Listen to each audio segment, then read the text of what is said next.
Last time meron ding ibang tao, ang dami na nila, nasa 12 na tao na ata. Sa Skype to.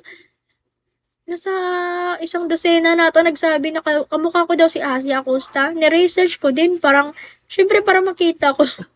Di ko alam ano pala yun nasabi ba, Max? Kasi di ko nakikita sa ko na magkakaroon ka ng partner.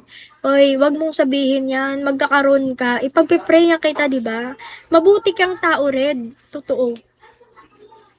Alam ko na mabuti ka. 'Di ba kanina nung nagsasalita kayo ni ano, sabi ko mabubuti kayong tao.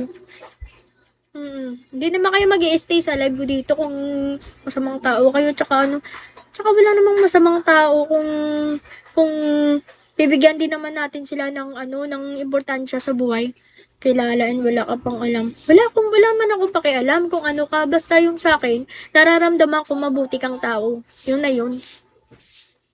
Ako kasi yun, ewan ko nga, parang dumating sa point na nung yung nag-start no nung yung friend ni mama ko nagpunta dito sa bahay Tapos ano thank you for following. Tapos parang meron siyang nirereklamo na problema about love doon. Tapos bigla na lang dumadating sa point na ako mismo na pag nakilala, 24 po, pag nakilala ko na yung isang tao, alam ko na kung anong iniisip niya, alam ko na yung nararamdaman niya. Kaya nga, ininsist ko talaga na sabi ko, wag ka na kasi deny na alam ko kung ganun. Sabi niya sa akin, ba't mo nalaman ganun? Hindi ko alam, yun yung nararamdaman ko sa tao Alam ko kung sino yung nagpe-pretend, sino yung ganun, di ba? Lahat ng tao nagbabago. So, yung mga taong yung halimbawa, yung mga basher, kailangan bibigyan natin sila ng importansya sa buhay na para magkaroon din sila ng din, 'di ba?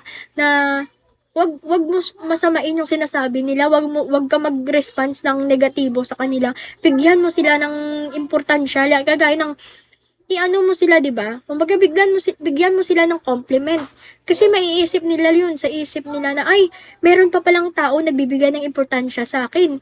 Parang nakakaya naman kung ginanito ko siya. Ba't ko siya binash? Kasi mabuting tao man siya. 'Yun.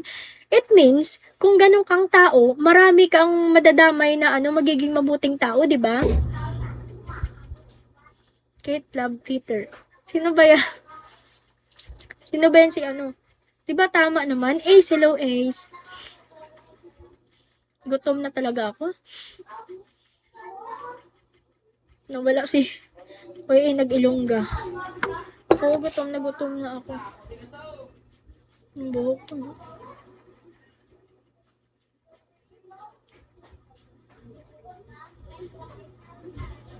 Sino ba si Peter?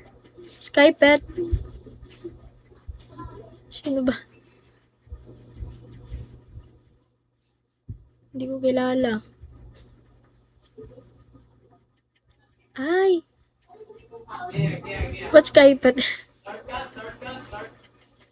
Ikaw pala.